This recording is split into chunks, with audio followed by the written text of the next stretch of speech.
Ayan po, tayo po magluluto ng steak. So ito po. Then doon niya ileno, olive oil. So let's try to put it sa hot.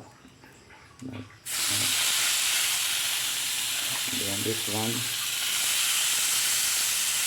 Okay. So it was seasoned with pepper and salt.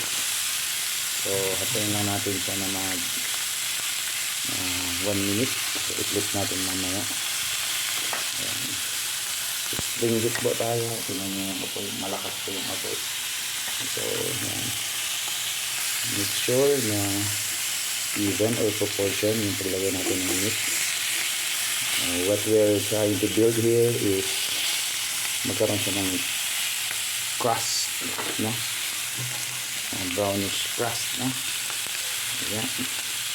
Then nandito yung ating mga bawang, maraming bawang, mas masarap.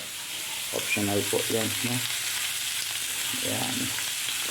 So ayan natin. Para sa ating mahal na asawa. Ito yung magiging dinner night namin. Alright.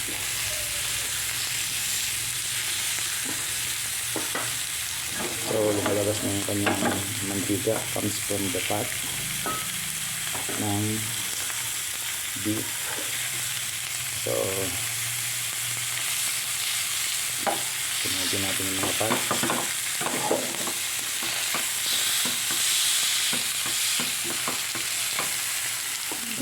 Bilis lang naman lutuin yung steak as long as na meron kayong mga kasangkapan. Amoy na yung beef. So this beef comes from Australia. So tingnan ko. Ayan, ano na natin. Flip. Ayan, you will see meron siyang konting crust.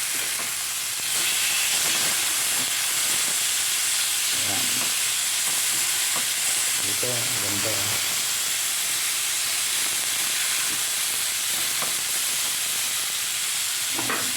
Tumugin lang natin ng 1 minute.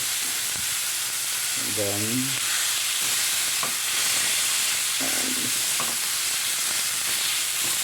gusto natin achieve dito yung medium rare na luto, no? Pero kung maging well done ito, that's fine.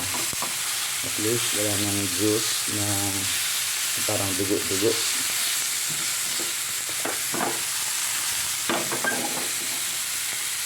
Alright. Then let me get the butter. Let me try.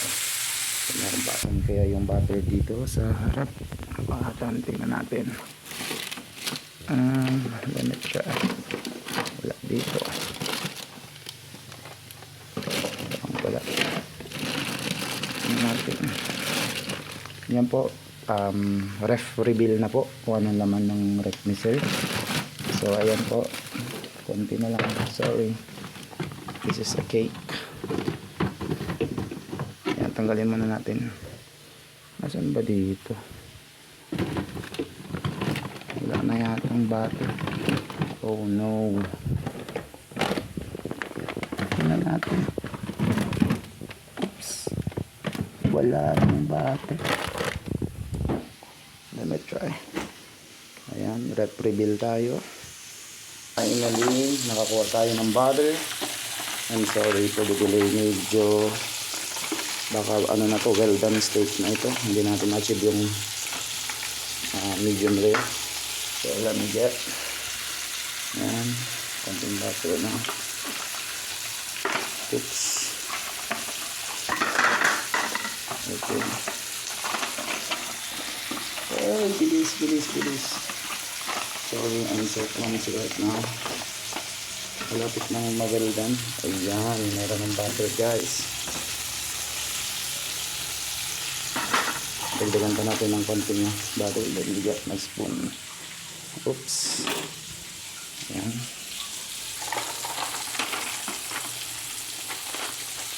Ito po, butter. Ayan. And then, once na nalagyan natin yung butter, dito na yung mga garlic. Ayan.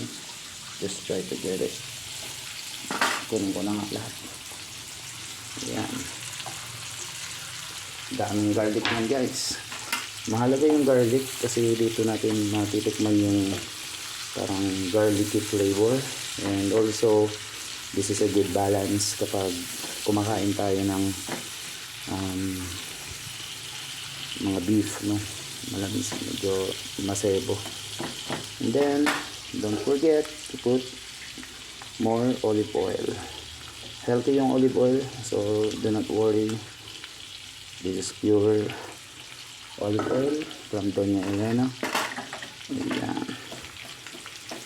And for the finishing touch, so we will just wait until this garlic maging brownish and mag-caramelize siya. And that's it. So, oops, let's flip it one more time. Wow. So good. And I will try to look for oregano. So maybe ito po, oregano.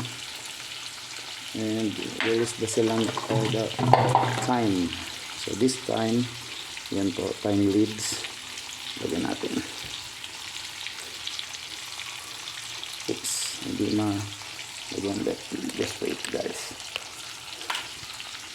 Ito na po, perfect for steak.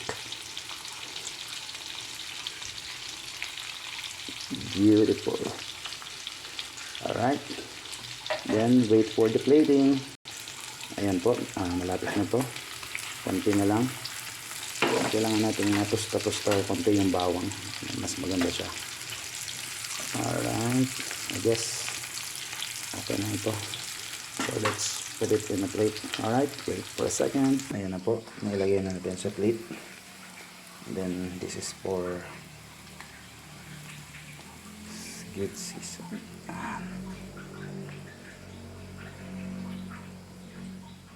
Sarap yan guys.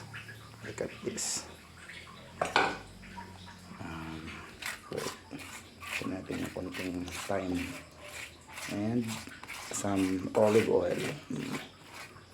Yung olive oil kahit ulam mo siya sa kanin, hindi naman sasakit yung ulo mo because this is very healthy. Alright, here we go. Let me see. Okay, look at that. Yeah, sounds good, right? Oops, sarap yan. Bye-bye.